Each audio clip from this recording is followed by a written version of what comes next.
Muses of Mythology is a spoiler-heavy podcast. That's an understatement.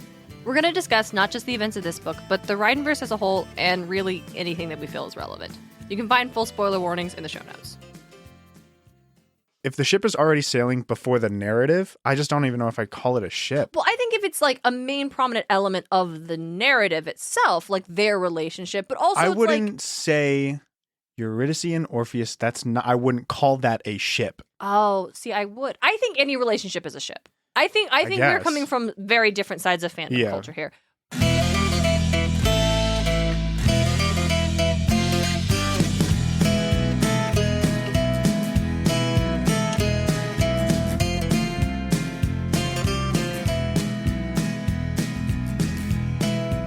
Welcome to Muses of Mythology, a podcast where we explore how ancient myths become part of modern pop culture through the lens of Riordan's The Kane Chronicles. This is Story 103, The Serpent's Shadow. I'm your co-host and podcasting muse, Darien Smartt. Joining me is my co-host and brother, DJ. How's everybody doing today? I am DJ the Muse, and a lot of times when I was referring to this book, I think I called it the Serpent's Tower a couple times. You definitely did. Yeah.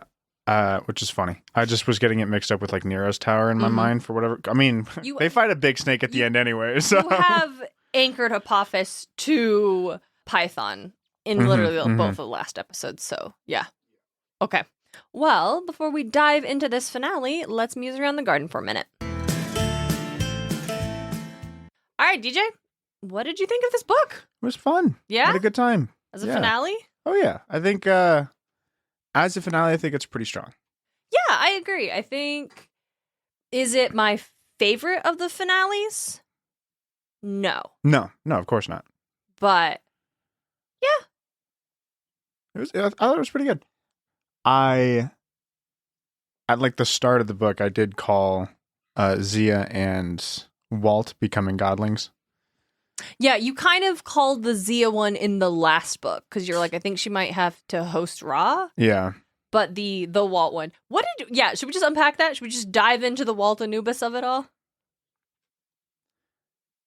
I think because we never saw Anubis use magic, I think it's hard to say that, like, to have like pasting on that what he used in the second book is death magic. Yeah. Other than it's like, oh, it's gray and sand. Yeah, it just dissolves. But it's like gray sand. I don't know if it's not like it was it left like a stench of death or like rotting decay or some shit like that. Or like it didn't like physically mummify. Something more than just poof, turned into like gray sand. Yeah, that felt very. I mean, it is supposed to be death magic, I get that, but if we saw like Anubis use it in the first book, and then maybe we'd be like, oh, Walt might be doing like magic stuff. It wasn't. Other than that, it feels like it wasn't set up. Aside from also him having the curse and being on the brink of death constantly. Yeah, and then apparently like Anubis hanging around him a little bit. Yeah, it was weird. And anyway, I said in our Red Pyramid one, or no, the last one, not the Red Pyramid one, the Throne of Fire one, where it's like, oh, this is why I think all of a sudden Walt gets like jumped up 2 years. I think it's in one part because of the death curse, and for some reason 14 is too young, but it's not, because even he says 12. But I think it's because Anubis was like established to be 16 years old. Mm-hmm. So if Walt is the same age, it's a little easier for that merge. Well, because like that's not no. I think it's maybe more for the SDF. There's like permanent merge, maybe, because like that doesn't happen. That the age discrepancy doesn't matter to anyone else. Yeah. I have no idea. Yeah. Also, I guess this would technically mean one part of Walt's soul is gone, his life force. And I don't remember what the name was for it. It's not Ren or it's something. The Ren was the memories. Yeah, I don't remember what it was. But like there was of the 5 parts, one of them was just the life source of the person, and it's gone. And I assume Anubis is filling that gap now. I hadn't even thought about how they were keeping Walt alive. I was just like, okay, he's possessed by the god now. And no, he's alive. Like, man is alive. He's alive. He died. I hadn't even factored in like the parts of the soul. Yeah, I hadn't even considered like what Anubis was actually doing beyond, oh, he's like a death god. I think you're right. Like, we didn't get a lot of Anubis doing anything except for occasionally showing up and being like, oh my God, Sadie, here's a piece of information. Here's an object. Literally, here's some information. Here's an object. Book 1, it was the feather. Book 2, it was the knife. Yep. Book 3, we can't hang out. It would have been cool if maybe Anubis had like blasted one of those gods that was chasing him and turned them into dust, so it was just one, and then give him a demon to like something have, like just try to just invade to and attack. represent that is death magic. I don't think it's clear. Yeah, I think we're told it's death magic We're told it's death magic in book 3. It's like, oh, that's what he was doing. But I think it's like Rick trying to like want to do a mystery, doesn't want it to be super obvious, but like, I don't know, make it obvious. Like, why not? This wasn't like a surprise twist. Even if it was like, even if Anubis had used it in the first book and then Walt's using it now, even if you don't say it, I don't think it's that obvious. Yeah. Because it's also like, everybody's learning the path of the gods now. Why wouldn't someone try to be learning the path of Anubis? And maybe they would be keeping under wraps because it's death magic, dude. But like, what does that even mean in the concept of Anubis, right? Like, that's the other thing is like, what does it mean to have, like, we meet the Russian guy from the last book. Yeah. Who the Russian soldier who Sadie gets sends off. Yeah, who's like, he comes back and he's like, yeah, those guys are evil. Right. I would definitely want to unpack that. But like, he's like, hey, he's like channeling the power of Shu, who's a wind god, who we've heard of before. He's the one that specifically keeps Newt and Geb apart. Yeah. And Newt's father. Newt's father, yeah. And it was so funny when Anubis is like, I can't come see you. And Sadie's like, what do you mean there are rules? Aren't you a god? And like, Sadie, Shu was the name that I was thinking of when we were talking about like how Newt's name is supposed to be pronounced. Uh-huh. It was Shu because I think it's also spelled with like a U and an H at the end. Oh, okay, that makes sense. And Sadie's like, you are a god. What do you mean you have to follow rules? I'm like, Sadie, you literally in book 1 delivered a love note between two gods who cannot be together. Yeah. Like, what? Why are you acting so surprised? And then Shu shows up and literally like does that myth, which is like a very standard Riordan practice. I didn't hate it. Like, I appreciated that. But like, there's no like, oh yeah. I'm like, yeah, Sadie, you should know this. You should get that. But I also have like a whole like, what rules? Who makes these rules? What is this rules? And then Isis later on being like, oh, she's the one that said Anubis couldn't hang out with Sadie anymore. It's like, there's dangers for gods interacting with mortals. Like, but like, why? Why? Why though? You do it all the time. I just don't understand how Rick is trying to do this god thing in Egyptian. Like in the Greek and Roman stuff, like, yeah, Jupiter's being a jackass. Yeah, it's very like it's Jupiter or Zeus is being an asshole. Fuck that guy. Yeah. And he's saying we're not allowed to interact with mortals anymore. Yeah. Like we have but there's also sometimes the idea of like the ancient laws where it's like, oh, the gods can't steal each other's items of power. They can't attack mortals directly unless a mortal attacks them first. They can't like challenge each other. Probably a balance of things. And I think and Owen from Through the Mist did an episode not too long ago, like kind of unpacking where that comes from. But it's very much a thing that Rick introduced for like power scaling, for like makes sense. Stakes and stuff for his middle grade series. Because like in the Iliad alone, one time Hera does just straight up take Artemis's bow away from her and whacks her with it. Yeah. And there's the other time where Apollo literally just flicks Patroclus off the tower. Like, that is not the idea that gods can't do it. Like, that's not from myth. That's something and that's fine. Like, no, I'm not getting mad at Rick for like the Greek stuff, right? Right, but it makes more sense there than it does here. The Norse here. stuff, even it's like the gods aren't like prevented from interacting with them. They just don't. Yeah, there's not any rules. They just choose not to because they got other shit to do. They're prepping for Ragnarok constantly. That's a good point because there is but it's mostly in this instance, it does feel like we, in the Percy Jackson books, we're introduced to the concept of like the ancient laws very early. Yeah. Right? Like the gods can't steal, like, oh, Hades couldn't have stolen the helm. Zeus can't just go get it. We have to send, because these things. Bolt, not helm. Hades is Bolt. The helm. Thank you. Yeah. The bolt also, the helm is also stolen. It's also stolen, yeah, but that's another issue. He's kept it unwrapped. So that's introduced early on.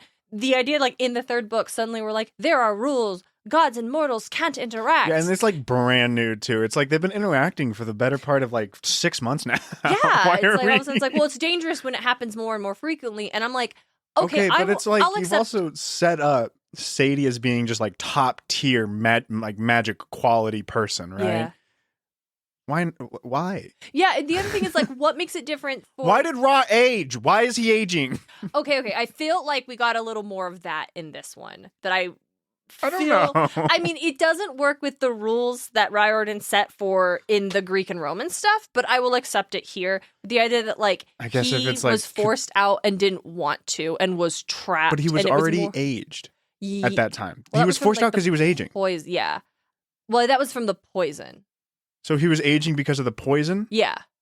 That's not stated. He's just poisoned and he's dying because of the poison. Yeah. Well, I think that's how he shows he is dying. That's crazy. Is he is aging. That's and then he was forced out. And I think the idea like his age and the mental state is a self-fulfilling prophecy of his actual like mental headspace, wherein he was forced out unneeded and he's literally trapped within himself. Also, I think it's also, and we didn't get this very clearly, but I think it's supposed to be he's no longer doing the cycles properly anymore.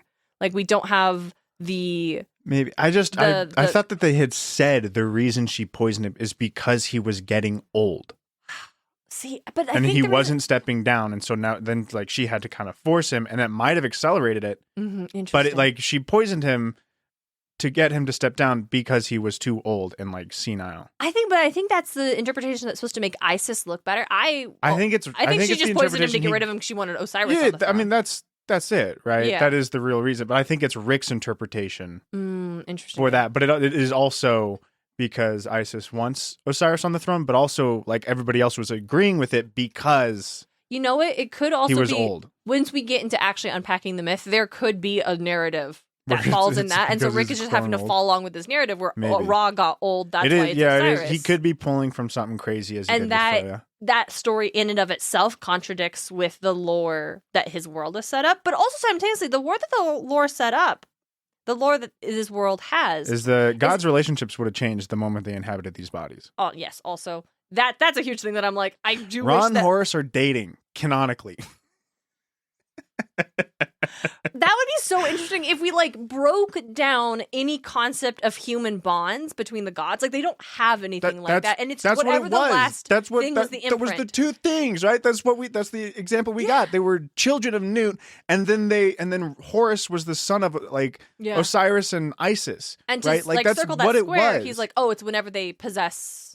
It's whenever they like embody humans. Yeah, it's whenever they come down to Earth and start doing things, they adopt that. So it should have. We've discussed this in the first book. I think the second book is when we really, because I was like, wait, why aren't they acting like siblings? That would be so. Would have been interesting. Cool. It's like, well, aren't you this? It's like, yeah, I was before, but now we're this, and that's just the most. Because the idea is like we're presented as like, the gods. This is okay. I was incorrect when I claimed that there were not ancient laws set up. There is the one concept of the gods are to repeat patterns. It's only through human creativity that they can do anything new. For example, when Horus in the first book, he's like, I'm going to kill Set. Fuck off. We're doing this the exact same way we did before. And Isis was like, we're going to do this the same way we did before. And it's through Sadie who's like, no. Like, we got to not do that. We need Set. And even Carter for a second is ready to like, go against Sadie because he's so being influenced by it's because they're too in sync, dude. From the beginning they were so in sync. Yeah. There was just like a human element to Carter that was like still attached to things, but yeah, they got on real good.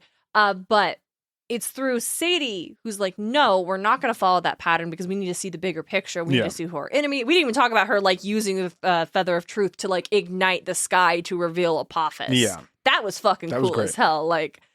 Here's the thing. I think this book as a finale is good. I think the end of Red Pyramid is better. Yeah. I think that final fight is really good. The final fight, really taking him back to Washington, out of Set's home, like, realm, with all the pieces that we've been introduced. Like, I feel like Rick had a bunch of threads and he pulled them. That book is too long, but he pulled those threads together really well right at the end. I don't dislike this ending, but by and large, I felt like the final battle, I just kind of lost track of what was going on. There was a lot of characters, but like we don't know most of them well enough. Like it didn't feel like the Battle of Manhattan. No. Where I know these characters because I've seen them a whole lot. We do know one character, Drew. She makes an appearance. Yes! Davis! Oh my god! Drew Tanaka! Straight up is this mean, bitchy girl who is at Sadie's school. Yes, I'm like, so funny. I'm listening to this at work, and then all of a sudden I hear the name Drew Tanaka, and I just freeze. And I like look up, real like, wait. It made me, for me, it was, I'm like, oh, Drew, yeah, oh, bitchy Drew. I wasn't even thinking about it. And then she said, oh my gods. I'm like, it's that Drew. She did say, yeah, she even said, oh my gods. I'm like, yeah, no normal human's going to do that. It's the Drew from Lost Hero who was a bitch. Yeah, that's incredible. And that's it. And that's all it is. It's just such a simple little cameo that's like, whoa, crazy. Is it like to confirm that it's the same world? Yeah, it's like probably. blink and you miss. But it's also like, that DJ, that's never happened anywhere else. I believe it.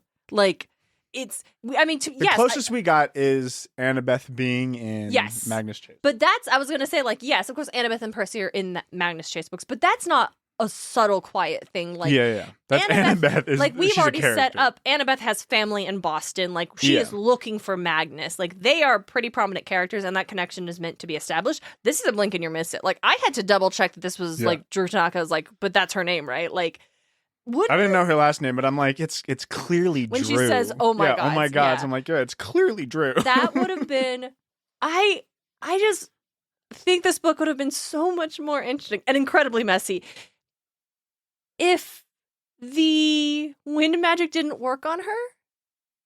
Because, I don't know, God, Aphrodite things. Like, she's got something else going on. And she just, like realizes, like, when she sees Anubis, he's like, that's a hot guy. No, that's a god. And, like, gets out she can, some sort of weapon. Feel some amount of divinity, but it's, like, a crazy, weird strand of divinity you've never seen before. Like, yeah, I know that color's brown, but I can't name the exact color of brown. Like, she's like, and we're like, she appears, and she's like, what the... And it's like...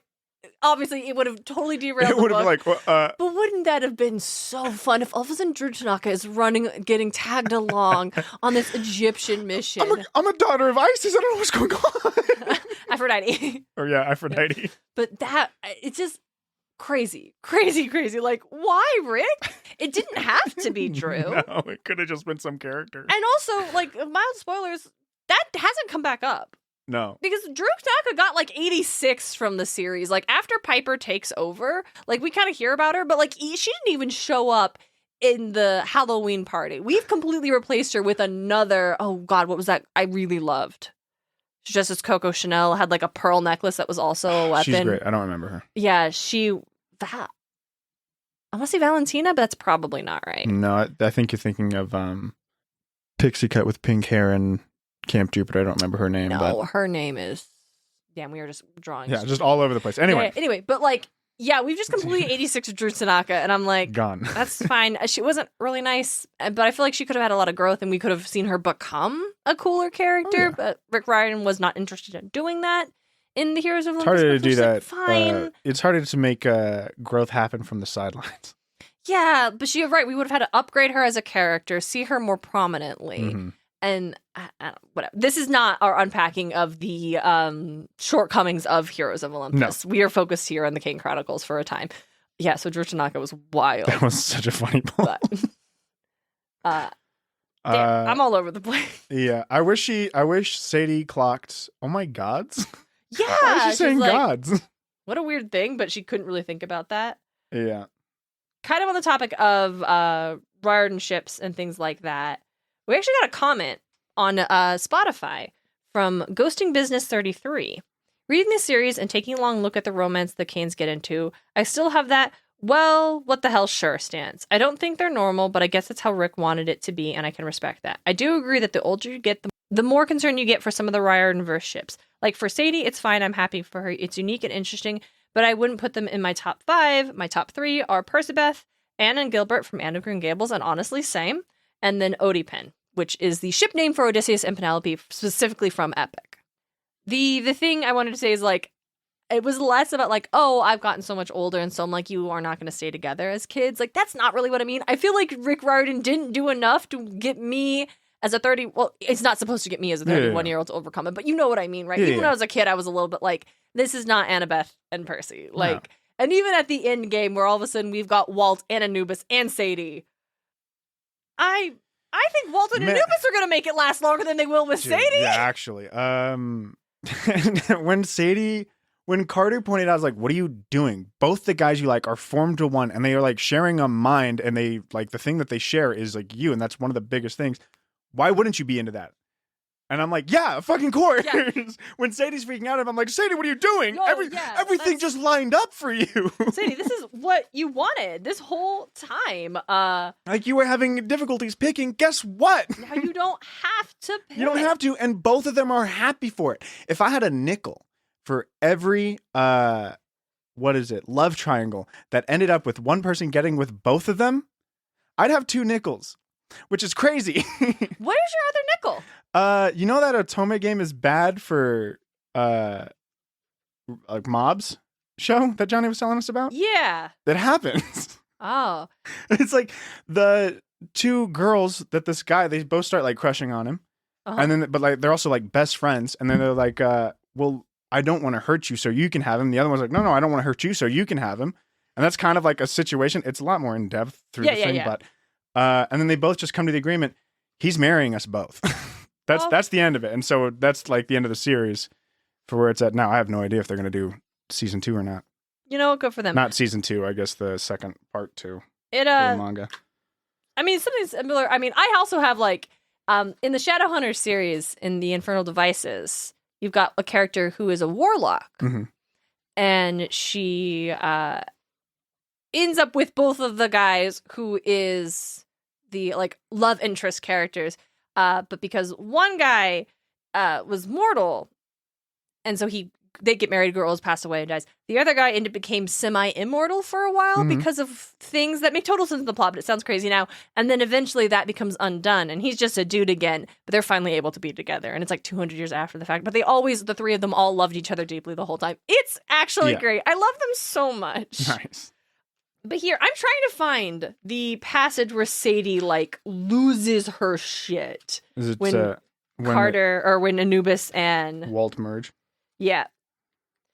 I have, like, roughly where it's at, but I can't find it in the... Yeah. Oh, here we go. So have you decided? Because Walt's dying. Like, he's... Yeah, he dies. He dies. He straight up dies. And apparently he and Anubis have been chatting about this for a while. Yeah. And...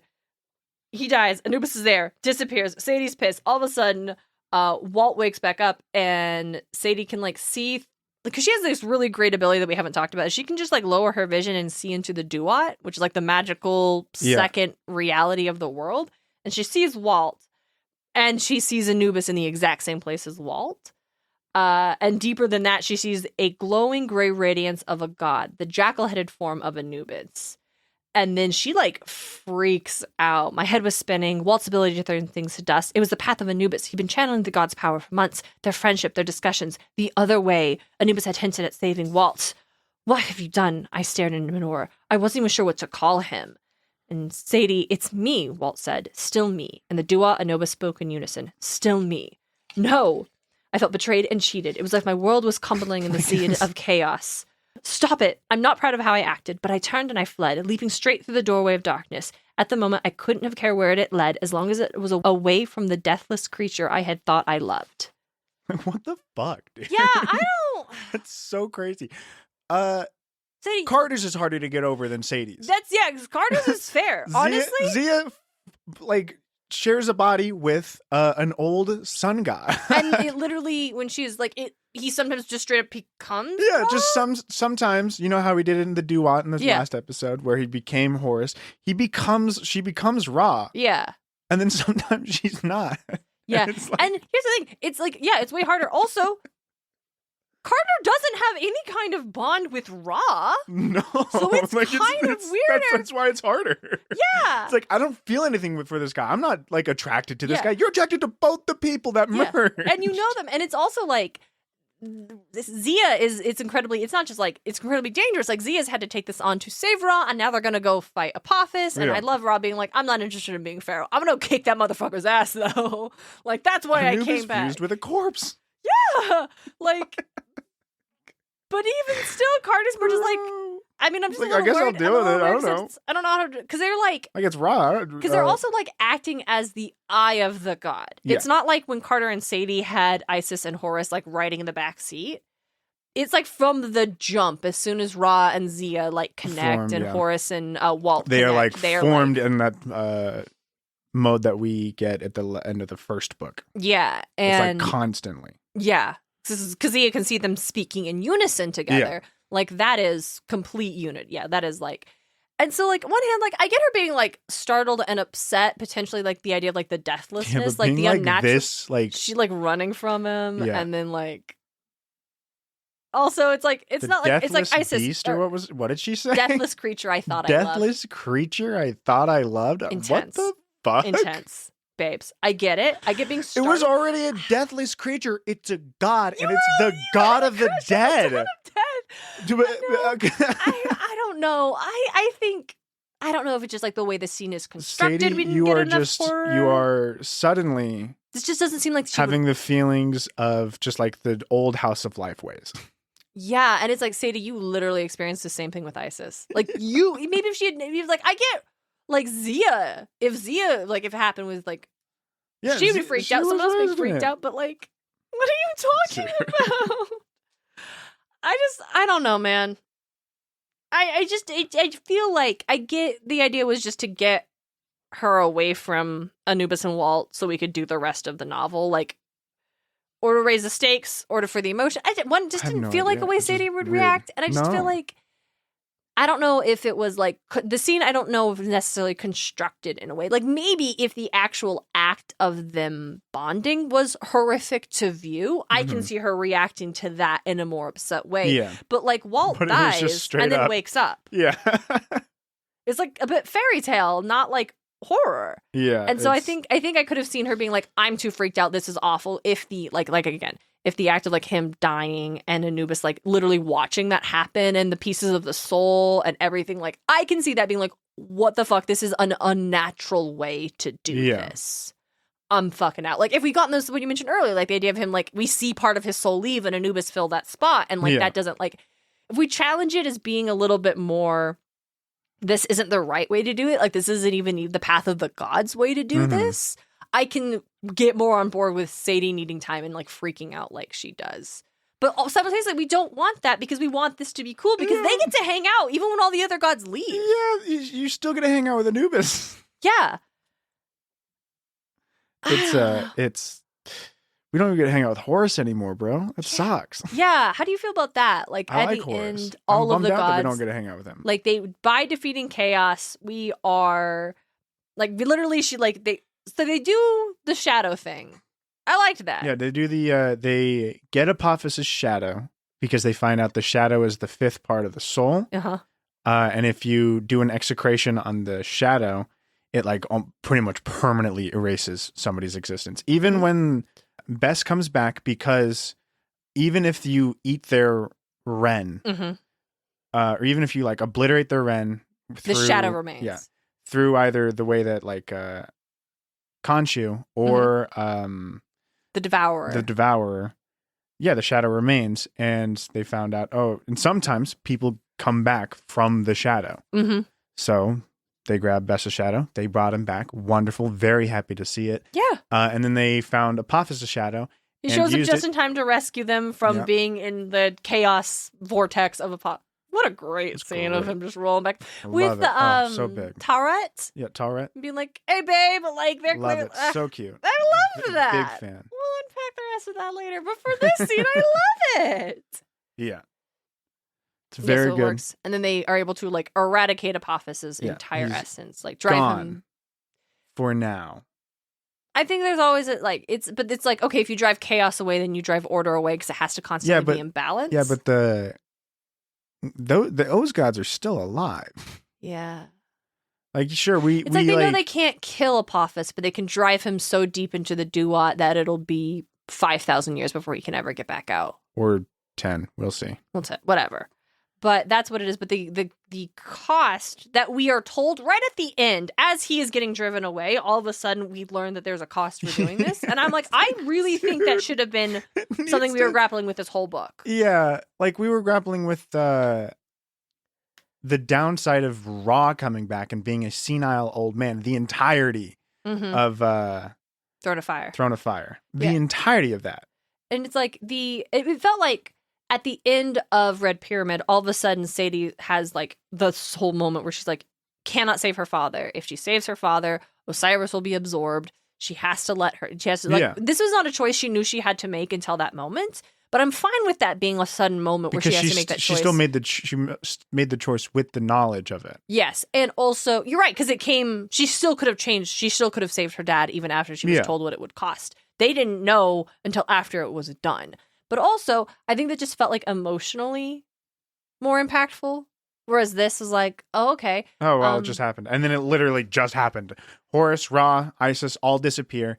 Bess and Tauret are still hanging out at the Sunny Acres. They're going to still do that. Yeah. But is it like they won't be able to see them? No, they saw them. And they said that they could visit every now and again.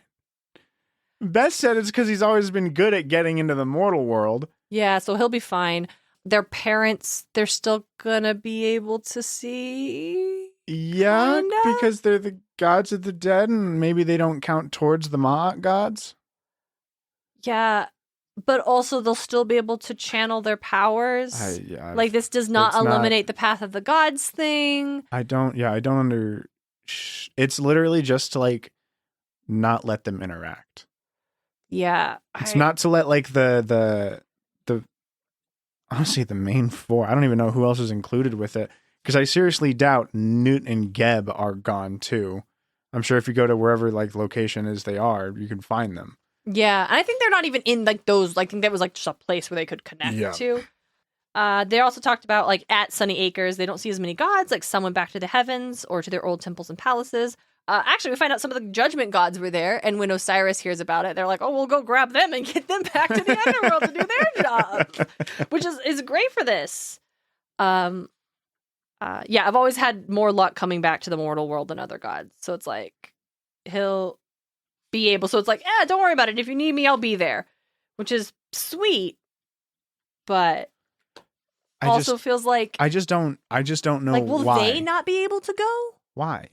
I just don't know why. The idea, well, I think it's like, it's getting pressed apart. Like they can't go into these. But why the other gods? I understand if it was just Ra, because Ra is Ma'at. We realized that in the last book. But why Horus, Set, Isis, Nephthys?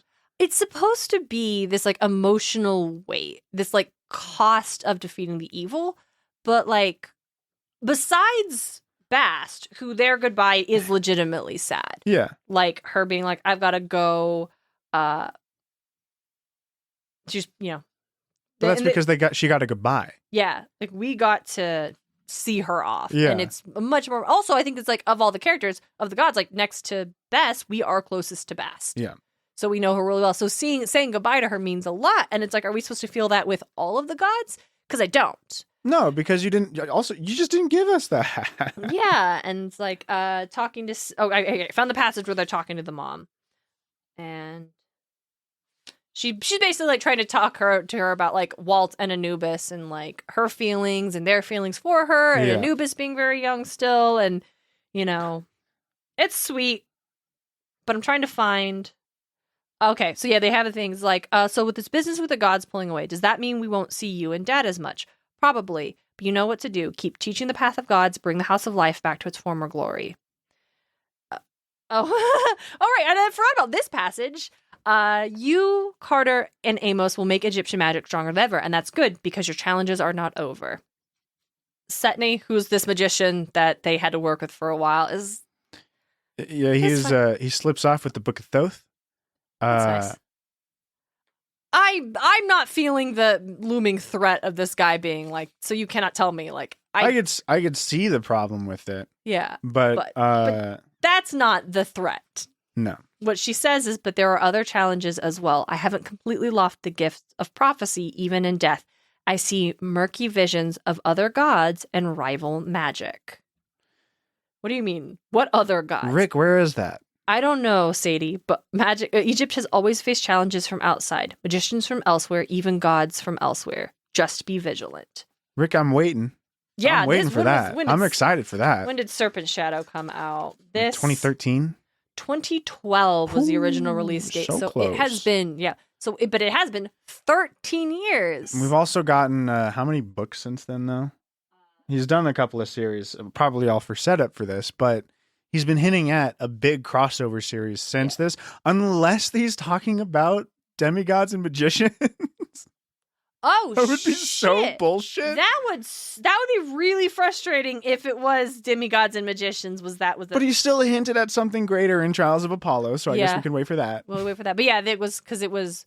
I think it was 2 more Heroes of Olympus books, then all of the Trials, all of the Magnus books. So yeah. And this, again, 13 years ago, we were first introduced with, and I think that was why we saw Drew Tanaka, to get like confirmation that this is the real, like the exact, this is the same world. Yeah. Like, it's not just like kind of, it is. Like, these hemming and characters do hawing exist. over, I think there was some minor thing that maybe you could have. He thought maybe he saw a winged horse over the Empire State Building. Yeah, Carter maybe describes it in the second book, but like, this is the real legit, like, it is. It's Drew Tanaka. It's Drew Tanaka. Oh my God, we know who she is.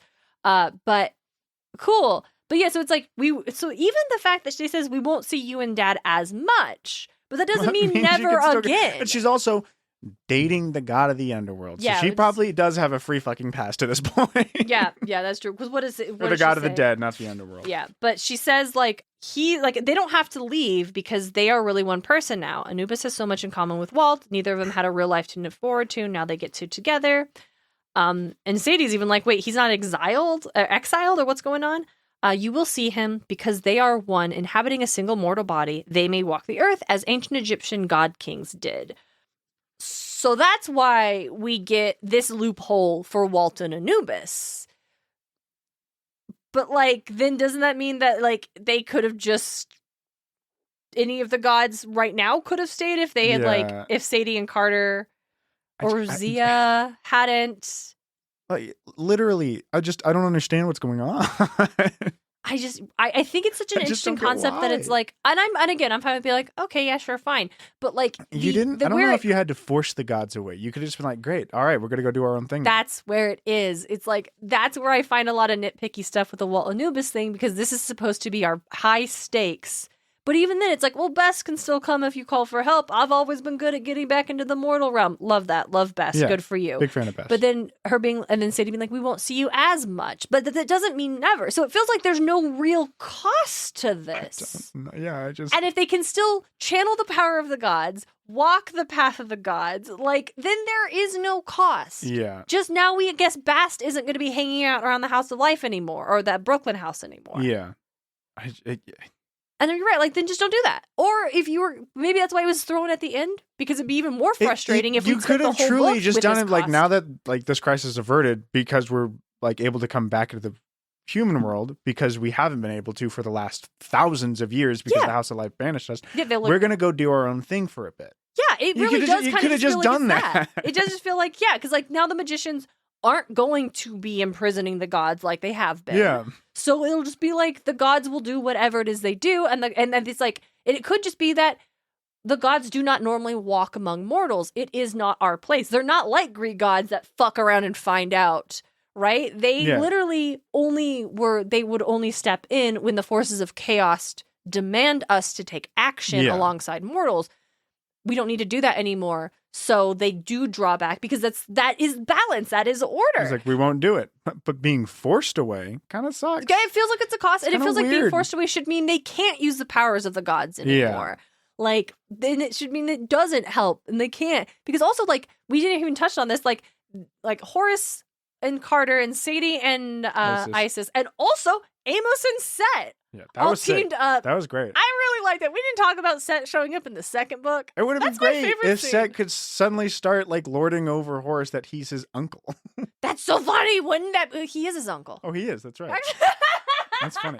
Even still. But now he's Isis' uncle. Yeah, Isis too. That would have been fucking sick. Like, all of a sudden, Horace and Isis kind of look a little younger than they did before, because now they're kind of like replicating Sadie and Carter, and they're just like the same age. Like, yeah, it's just Osiris is Isis's dad now. Right, like, commit to that, Rick. Commit to that bit. You did it. Like, you did set it. it up in the first book. They should be like true, like, entities, and like when the touching, and maybe that could be like why it's not good for Anubis. There's a level of, like, we didn't really see, like, familial values in the Egyptian gods anyway. You could have just changed words.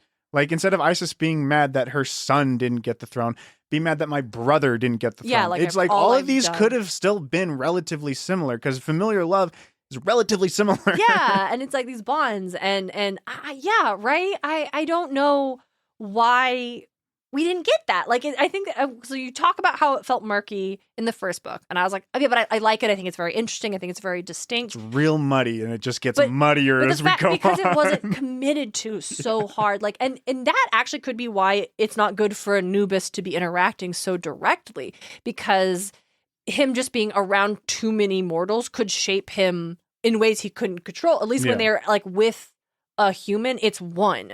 But if Anubis is just kind of around, like, that's but dangerous. You got to explain that. Exactly, but he doesn't because it's not a thing. Like, that's me saying that would have been interesting. You just can't, right? That's the explanation. It's like you just can't. Not good. It's not good. Why? Then also, you could have just told me a story about when it happened before and something went terribly wrong. Yeah, you could have said that, like, when Anubis was born, failed. He had like a genuine aura of death around him. Yeah, maybe it's about Anubis specifically. Yeah. You as a death god just can't be running around because it's not good for Sadie. Like, Sadie, and that's why she can't be with him. Like, maybe being around him actually makes Sadie sick, but it doesn't make Walt sick because he's on that same wavelength. Yeah, right. Fine. There are so many things that I think are so interesting that we didn't commit hard enough to. That these people, that these gods also have like a true appearance that like burns mortals away, much akin to the Greek. I think it was in the first book. No, that's more like when they see the layers of the Dua and they have the one that's like the animal-headed one. That's like but no, there's one past that. Is there? It was the animal-headed one, and then there was one they said that was past that is their true essence that will like kill a mortal if they see it. Oh, okay, yeah, you're right. That sounds familiar now. Yeah, I just think it's a cool idea that I think like a lot of Rick Riordan ideas, I need him to commit harder. Like, double down, commit hard, go for it. Let's find every opportunity to really stretch out like that. I don't know. I think, that's where it's disappointing. But Set's great. Set's showing up and it's being like, nah, it's like jazz. I love Set, and honestly, I like Setna a lot too. He was really fun. Like, what a Uncle Vinny. I'm like, yeah, I love it. This guy's so weird. This magician running around, just causing shit, causing World War I. Yikes! It's like, whatever. He was such a dud. He was an idiot. You would have killed him too if you saw him. You assassinated Archduke Ferdinand? My God. There was another thing he did that like was I don't remember what it was. God, was it the French Revolution? It was, it was the French Revolution. That was a party, bro. Okay. That was a good time. I guess we'll see him. Happy. I really liked Happy. Oh, Happy was weird. Not in a bad way. I thought it was fun. Happy was fun. I'm trying to remember exactly what it was that like made Happy kind of like sad. But he was happy, right? Yeah. He's the god of happiness. He's the god of like really good things, so he's always happy. But his name is Happy. I think that's just a joke on his name. Isn't he just the god of the river? No, he's stoked. He's happy.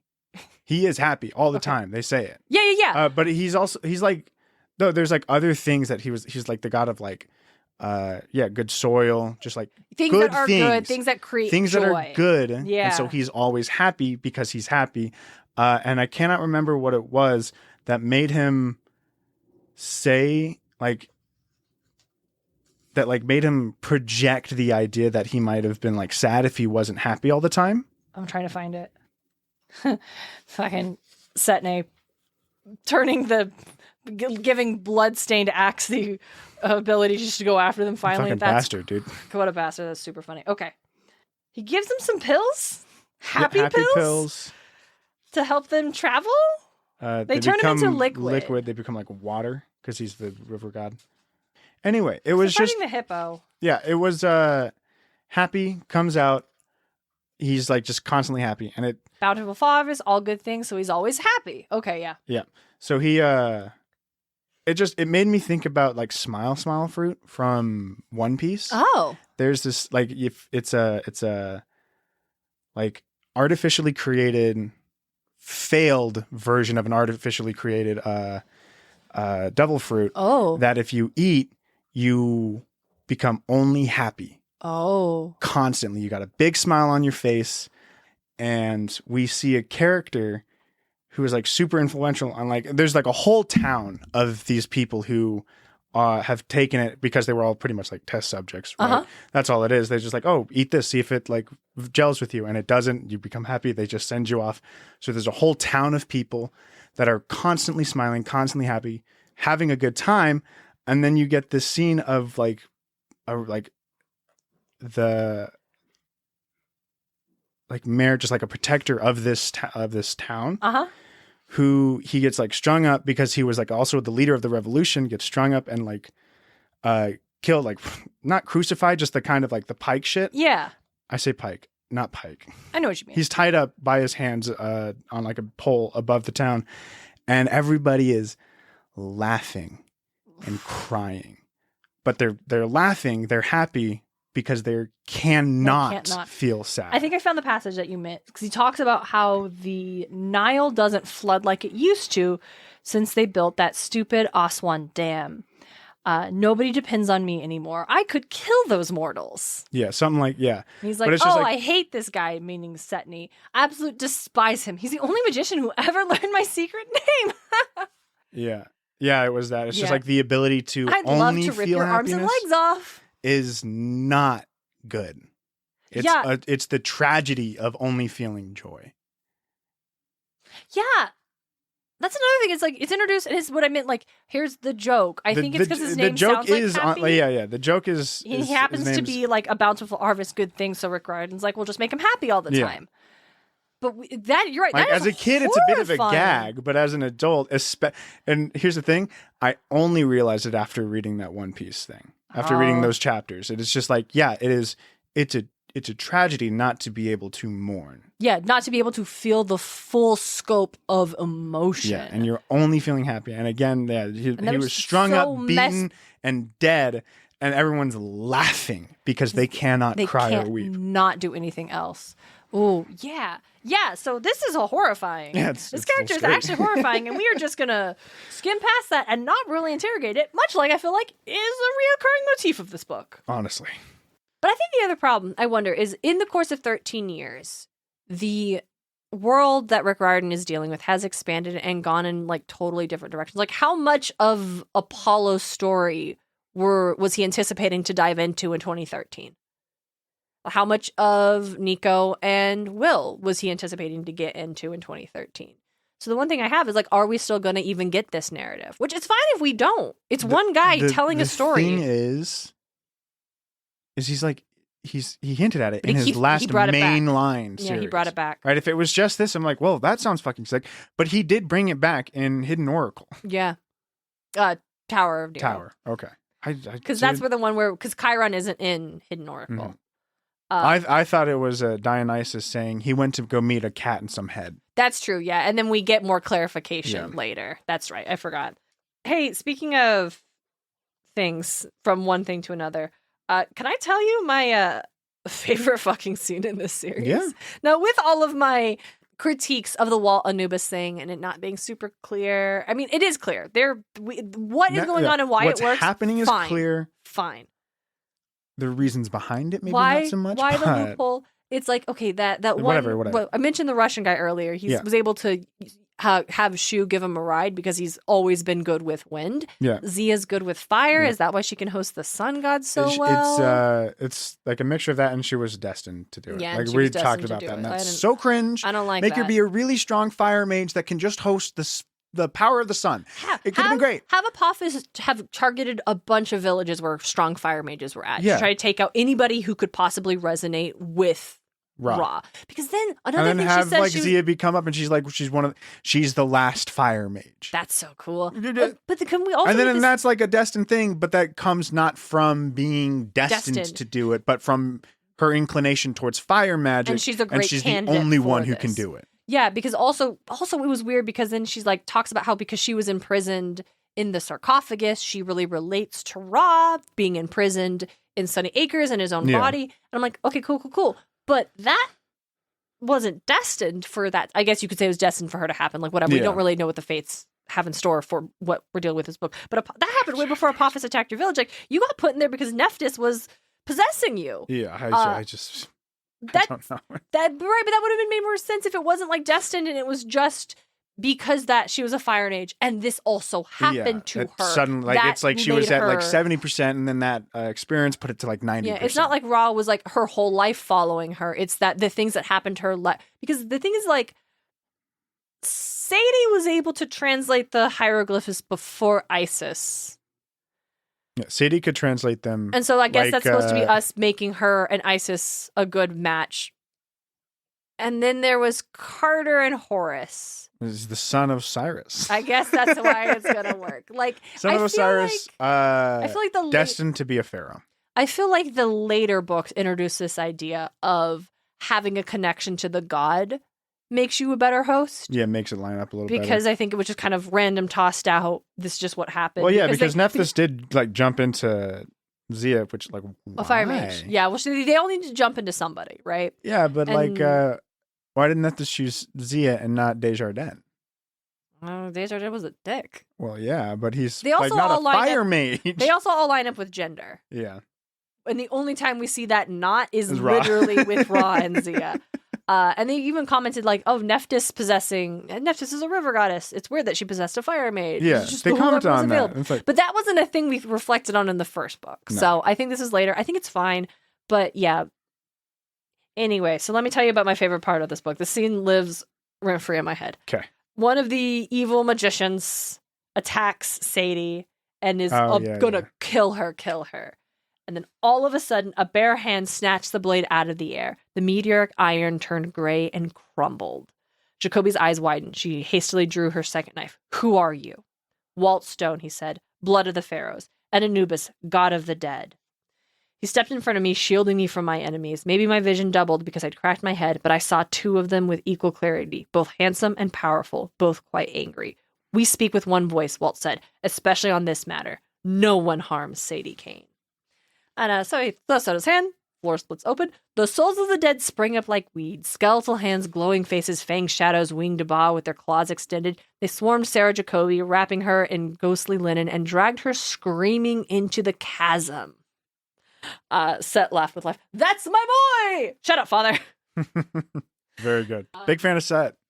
Yeah, that's super funny. That was great. More of that death magic. Summoning the fucking dead. Dude, I love it when Nico does it. Are you kidding me? Oh, that was actually what I said. So who wore it better, Nico or Anubis Walt? I don't think Nico's had good chances to do it yet. Well, he did it that one time to that one guy. Well, okay. That's not summoning skeletons. That is ghosting a man. That is grabbing. That would be the equivalent of Anubis being like just being judge and executioner, judge, jury, executioner, fully grabbing that man and obliterating his Ba. He does. That is what happened. He's like, Nico, like just pummels this man into the dirt and then makes him forget who he is. No, it's just he's gone. This man is dead. Turns him into a ghost. A ghost and sends him to the underworld.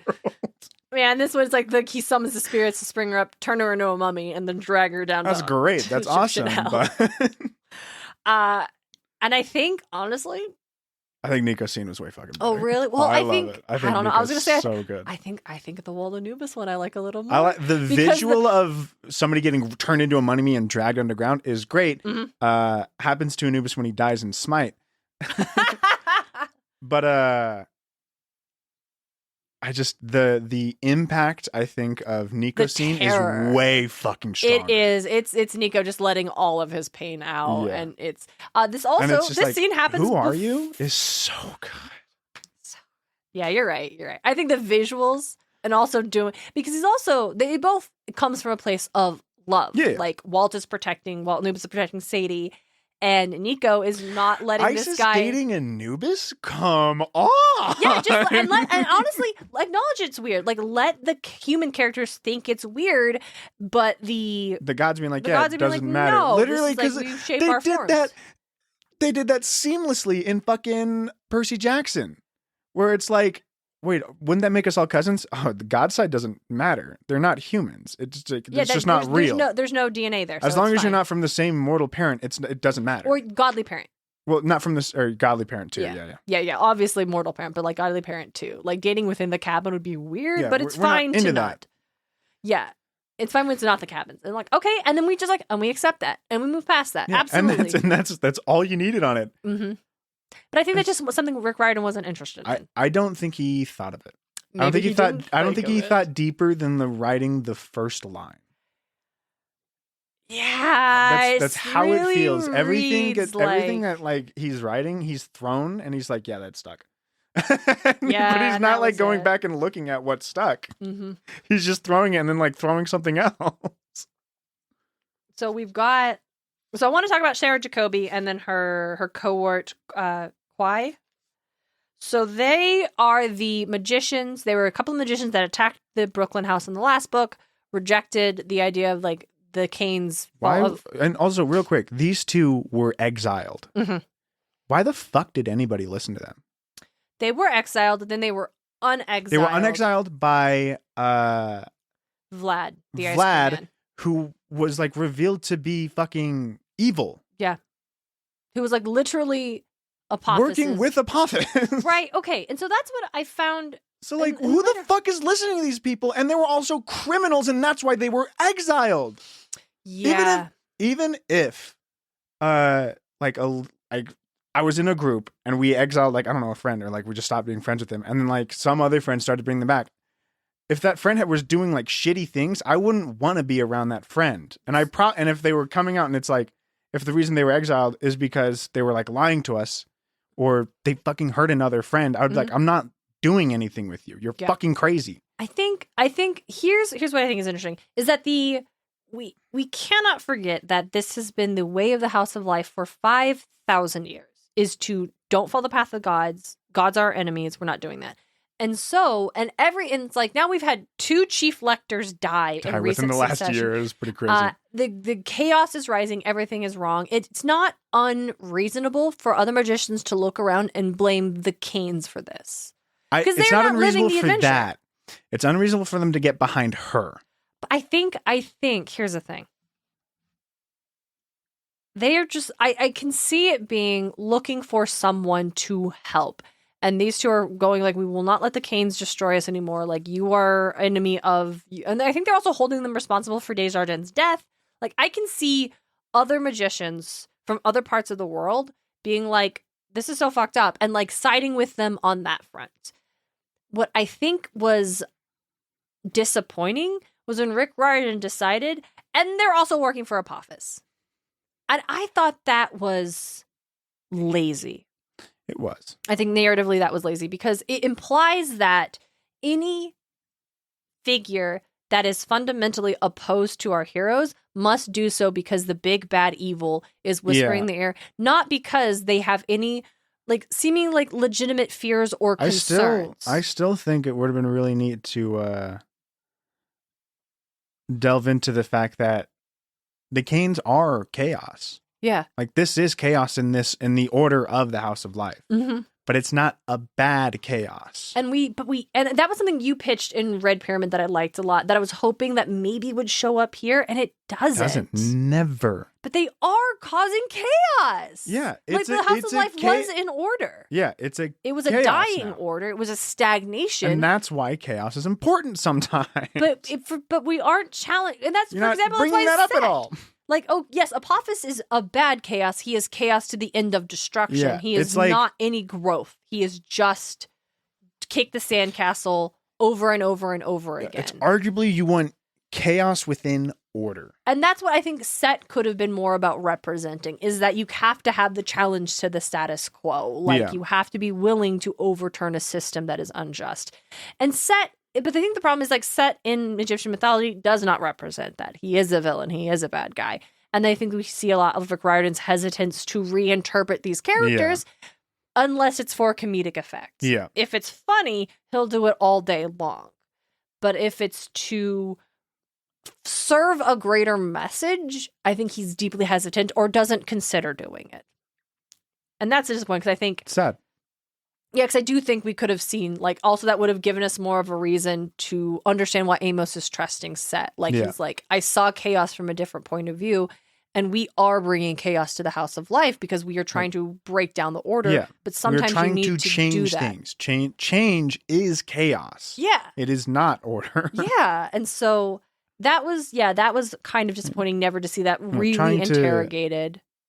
It would have been really cool to see the dichotomy, like, really just, like, looked at by the characters in the story instead of just being, like, fully against chaos and fully for order. Mm-hmm. And this is another area where I feel like it wasn't interrogated. We could have had, like, feelings within the character, and that's how Apophis maybe tries to break into them, is like, you are causing chaos, but it's not a bad thing. That's what I'm trying to do now. Yeah, like why are you so opposed to me? Like we are doing the same thing, but recognizing. But you're not. But yeah, recognizing because it's on not a different the same. scale, it's not the same. What your end goal is, like Apophis does just want to destroy everything Apophis all wants the time. Chaos, no order. Yeah, and they are trying to recreate a system. Yeah, and then we have this moment where Sadie is using literally like summoning the ward of power, like Ma itself, to stabilize this temple they're in before it's going to collapse and kill everybody. Very cool, super awesome scene. She thinks about all the things that are important to her to find calm in the chaos. Her most peaceful, ordered moments of life, her 6th birthday party, her listening to music in the Brooklyn house, breakfast with the terrace with her friends, Sunday afternoon with her grandparents. Most important, I faced down my own chaos. I accepted my jumbled emotions about whether I belonged in London or New York, whether I was a magician or a schoolgirl. I was Sadie Kane, and if I survived today, I would bloody well balance it all. And yes, I accepted Waltz Anubis. I gave up my anger and dismay. I imagined both of them with me, and if it was peculiar, well then, it fit right in with the rest of my life. Hey, that's great. Do you remember Sadie grappling with this? No. Yeah. Not once. I don't either. I remember that scene. The closest we got was her realizing her friends couldn't come with her into this world. Yeah. Man, her friends aren't even, like, her old school friends aren't even part of, like, any of her peaceful, calm memories. She mentions her friends, but that's broad. But also that's specifically at the Brooklyn house. Yeah. What a bummer. Damn, wouldn't it be nice if we found out her friends actually could channel magic too? Dude, that'd been great. Like if they had been like, oh my God. After Sadie being, because we know or they can. You don't have to be the blood of the friend's pharaohs. a seer. We know you don't have to be blood of the pharaohs to do magic. No. Desjardins' ancestors weren't. No. So I would have been so interesting if one of Sadie's friends wanted to do this and learn how to do this. I think there's just lots of opportunities, but like I think the idea of Sadie having to accept the chaos within her, but she doesn't. She just lets it go. Instead of being like, do I want one or the other? I will just be order and balance and accept the world as I am, which is good. I will be both. Right? Like, I think finding peace within your inner chaos is a good narrative but and story you're not accepting peace within the inner chaos. You're just saying that it's going to become order. Yeah. And then I was also just like, hey, Richard, I'm really sorry. I really like this as a theme. It's not a theme, though. It's just one line that you're trying to tell me was a theme. Like, whether I was like, do I belong here or there, schoolgirl or magician? Since when? I think you've been kind of down with the whole magic stuff this whole time. You were so down to stay at Brooklyn House with Carter. The only time that I can think where she even struggled about being in America or UK was the throwaway line where Carter says cotton candy and... fairy floss. Yeah, candy floss or whatever the fuck. Fairy floss. Fairy floss. And she's like... Maybe it's candy floss. I think it's candy floss. Yeah. Carter says that Americans call it cotton candy, but I'm not doing that. And that's less about like not knowing where you belong. Joke, that's totally knowing her roots. Like that is remaining true to her roots. That's not like I don't know whether I should go back to London. Like when did you have that as a problem? And again, I think that's a great idea. I don't think it's a bad idea. I just think like it, much like all of a sudden us finding out Apophis being banished will push the gods of order away. Like we're just finding out now. It's like, is that why she had a freak out about Anubis and Walt? So we could have this actually be the moment of clarity and chaos? There probably should have been a 4th book. It's weird that we got 3 of these. There was like You're right. Saying it like this makes me think that it feels like a lot of these have been like rush jobs. It's specifically in this book though. It's the end of the book too, that everything suddenly started to be like, we started to get so much information about so many different characters. They're just like, okay. I mean, let's not forget, these were coming out while the Heroes of Olympus books were. Yeah. And that was like where we get Lost Hero, Red Pyramid. And he Neptune. needs to not do that anymore. No, he doesn't do that anymore. Good. Like I can't, maybe, kinda. Magnus and Hidden and Tower or Apollo overlapped. They overlapped, but we haven't gotten another mainline series yet. Yeah, he's written and the Apollo books were so much smaller and different than the Magnus books were, and so whereas the Heroes and the Kane Chronicles books were both like heavy and thicker and doing a lot and multiple POVs. Definitely. Whereas when we got to Magnus and Apollo, it's just the one POV. Yeah. It's just... And you know what? Here's another thing. now we're talking about it. Like you mentioned, Rick, let's revisit these bad boys. Let's touch up some of the muddiness. Here's the thing: if we could get an animated Kane Chronicles remaster, but honestly, we could just get the animated adaptation of the Kane Chronicles, and that's where we can get like the proper reinterrogation and touching up. That'd be so cool. But like, okay, you mentioned just now how it felt like we suddenly were getting a lot of characters, a lot of stuff introduced all at the end.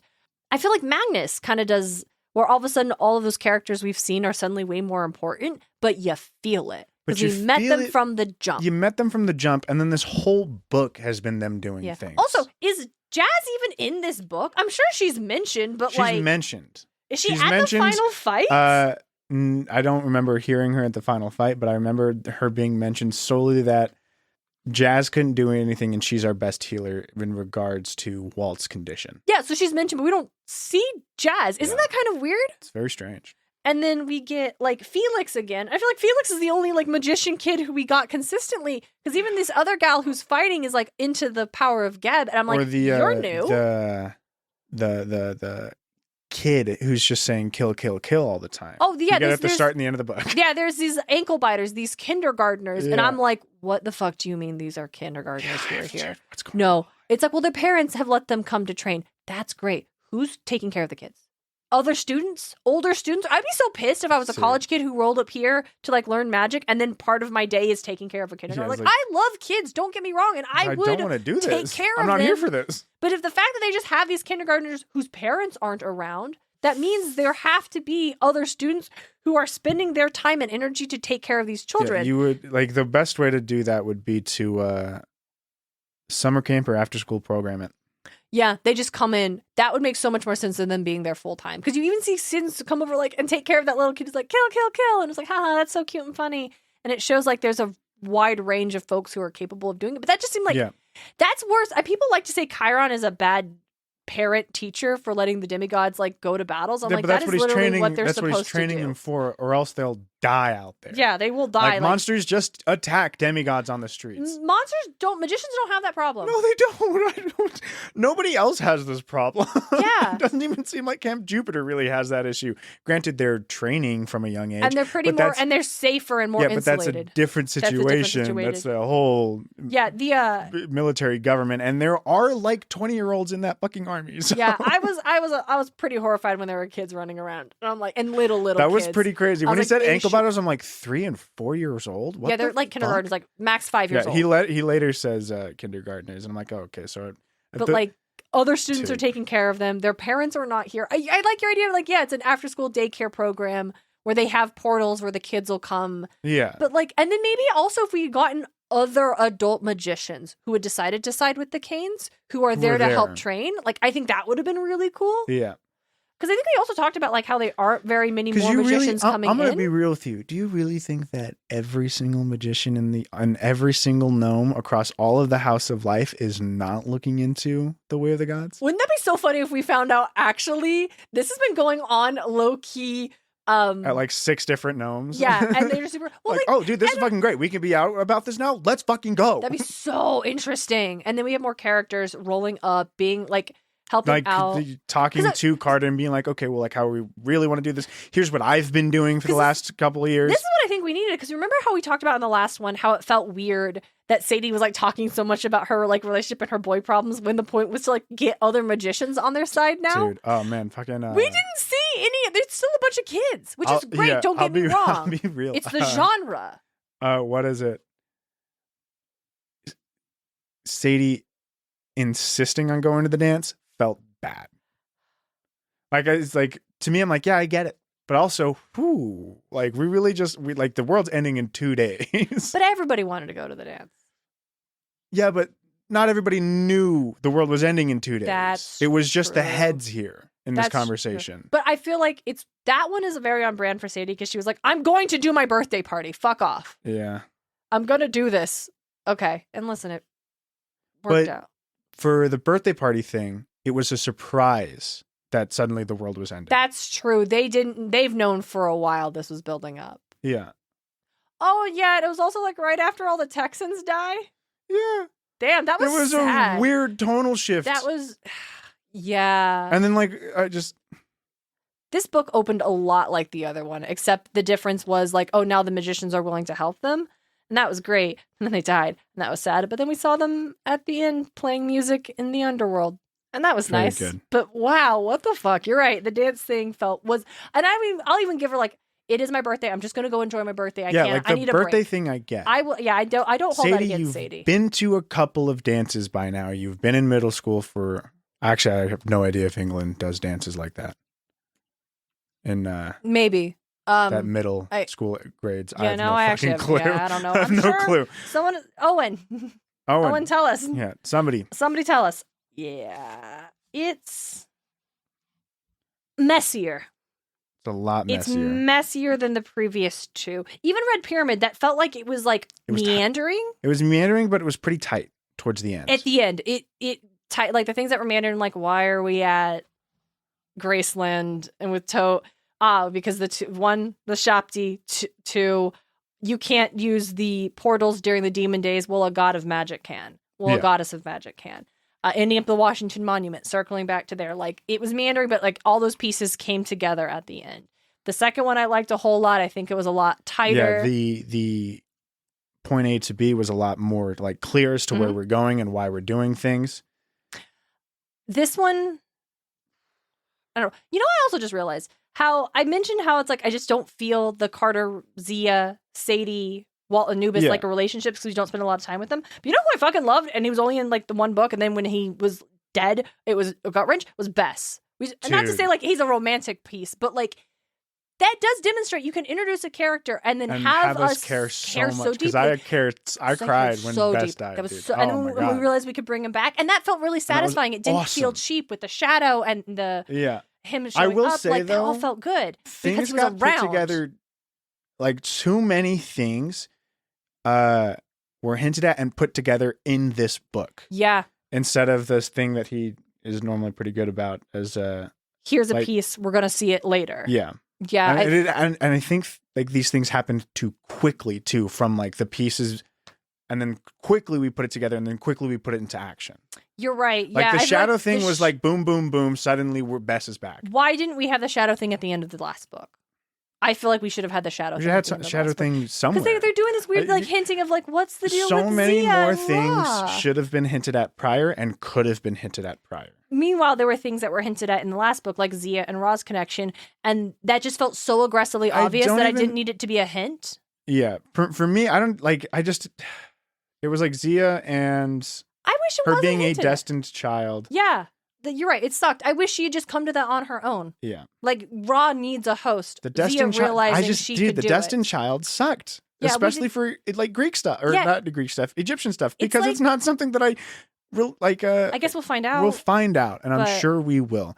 But given the fact that seers are very rare, like incredibly rare, to where it's like the fact that Ruby Kane was one in like what 5,000 years. Sounds like they're super not common. I don't know.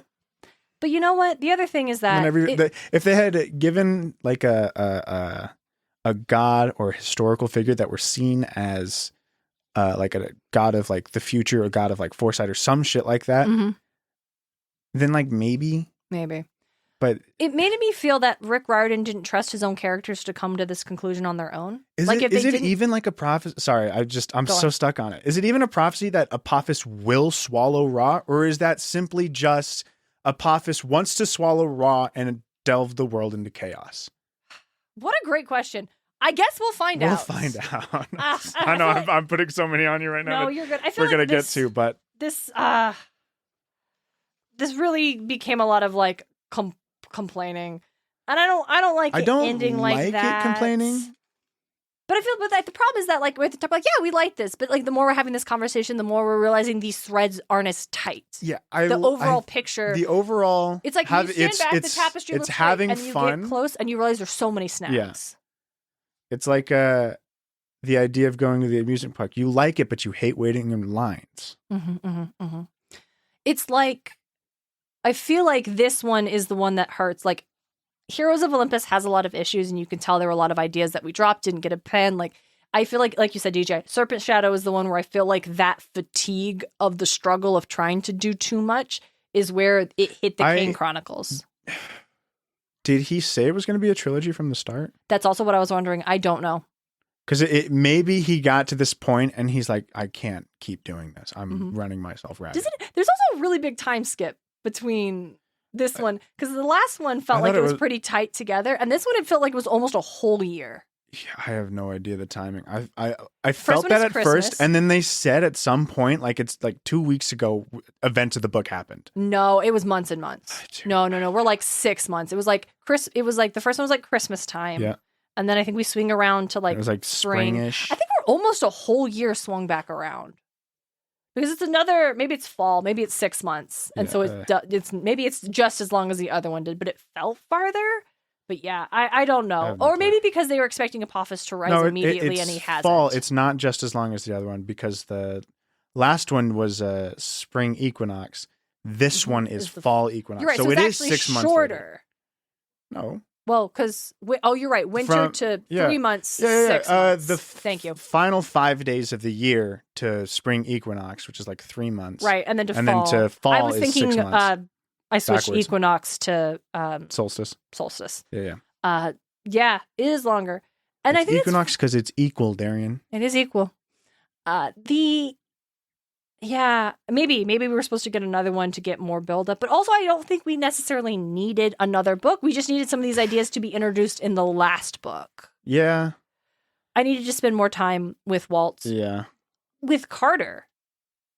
We got a little bit of Walt and Carter hanging out, but like I like Zia a lot more because we got a lot of Zia and Carter and Sadie hanging out together, and I think that let us know Zia better. Also, I did like the fact that we got a bit of Zia and Carter too. That was a lot of fun. And I liked them going on their mall date at the end. Very good for them. Very fun. Love her. Like I think by the end, it's like, yeah, absolutely, y'all are cute together. Again, I just don't see it lasting very long. I think they'll date for a while and then they'll be friends, and that's okay, and that's not a bad thing. But yeah, it's like Percabeth is endgame. I got that. Magnus and Alex. Absolutely. I got that. I think Magnus and Alex is definitely one of those on again, off again ones, much like Half-Born and Mallory. But I think they seem very volatile. I feel like Magnus and Alex will just go through like cycles of their relationship. Yeah. Well, they'll be like sometimes very close romantically and sometimes they'll be like in a platonic state of friendship. The problem is, it's never Magnus's fault. We can't. We've left it. I can't get dragged back.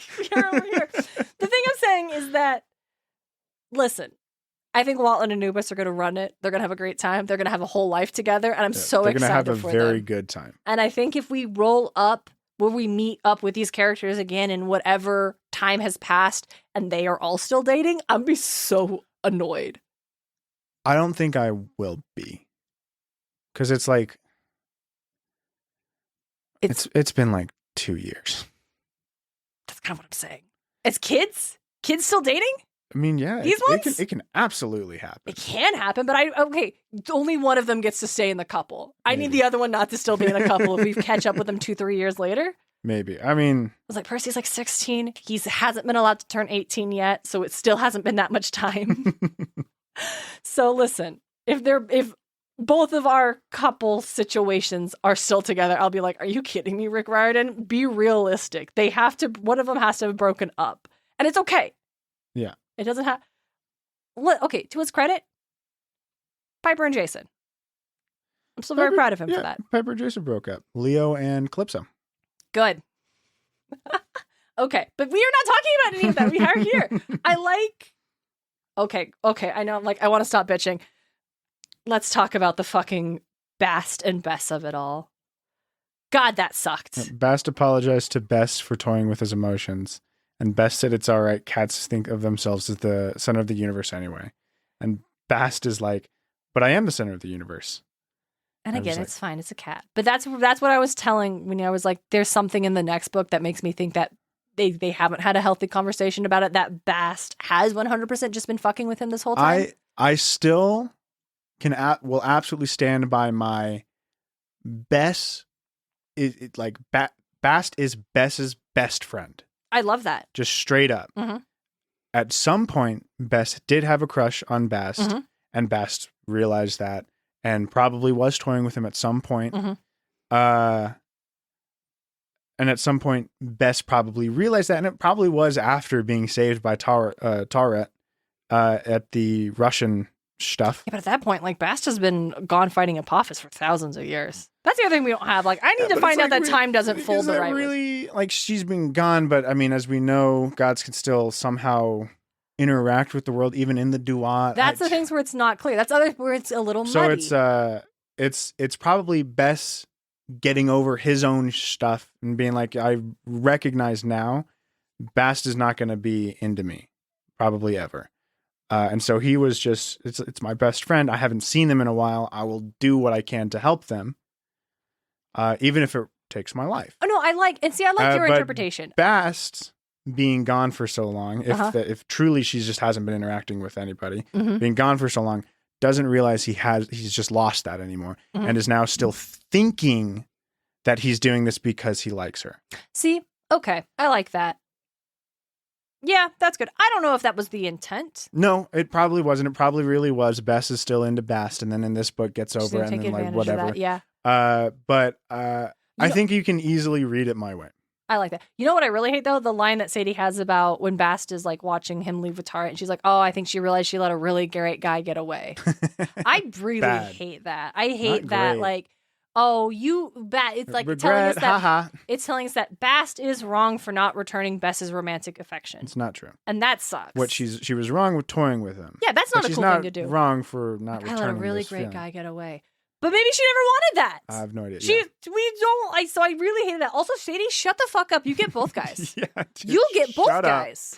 Sadie, I don't know if I ever want to hear about boy problems from you ever again. I do not want your insights. Yeah, you are 13 years old. Both guys came to an agreement because they became friends and liked you both. Like they both liked you enough to merge into one fucking person, bro. I need a chapter from Walt's perspective. I just want to hang out with Walt and Anubis. Honestly. All right. Okay, that's the book. Yeah, I still like it. I still think it was I liked but I just feel like, as all these things we said, like it doesn't, there's a lot of good ideas that we're not committed to. Yeah. So, animated Kane Chronicles adaptation win. Yep. Sadie and Carter are twins.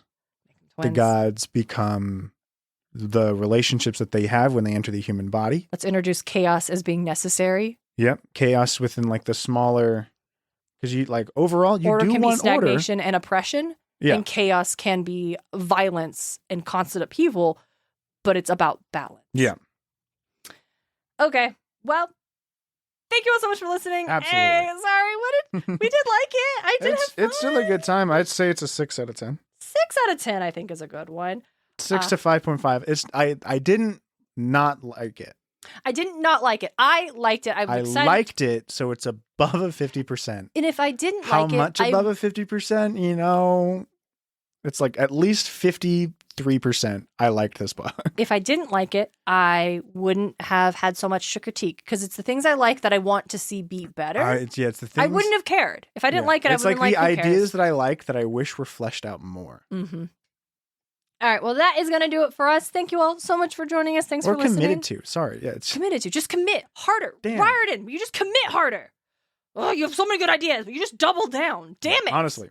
All right, so we're going to be back in your ears on Tuesday, May 20th. What are we going to talk about? I don't know yet. I haven't actually sat down and properly planned out this season. I think we're going to talk about a little bit of history, some archaeological findings. I think we're going to try to like do that first episode that we did with the Eddas, try to like figure out how we can comprehend the scope of what Egypt is. And then we're going to get into some myths. It's going to be a lot. It's going to be a lot, gang. Thank you so much for joining us. We really appreciate you joining us for this one. It's going to be super fun. Hey, if you're in town in Boise on Saturday the 17th of May, we're going to be at Gym City Comic-Con. It's going to be fun. I also have to prep for that. It's great. It's going to be blast. It's going to be blast. Until next time. Hey, if you come, say hi. I have stickers for you. Yes. Or buttons. I should make buttons. All right. Until next time, don't be like Zeus. Don't be like Zeus. Muses of Mythology is created and hosted by Darien and DJ Smartt. It's edited by Darien Smartt. The show is produced by Darien and DJ Smartt, as well as Tim O'Connor, The Crystal Con Man, Nicholas Miller. Our music is Athens Festival by Martin Hain. And our cover is by Ran Kapoka. You can find them on Instagram or through the link in our show notes. Want more Muses of Mythology? Support the show on Patreon. Join the Patreon for free for access to outtakes and bloopers from our main feed episodes. Or for $5 a month, you can enjoy our Bunker 9 bonus episodes every other week. Get more at patreon.com/Muses of Mythology. You can also support the show by leaving a review at lovethepodcast.com/Muses of Mythology, or tell a friend why you love the show. Don't forget to check out all of our episodes and episode transcripts at musesofmythology.com. Thanks for listening.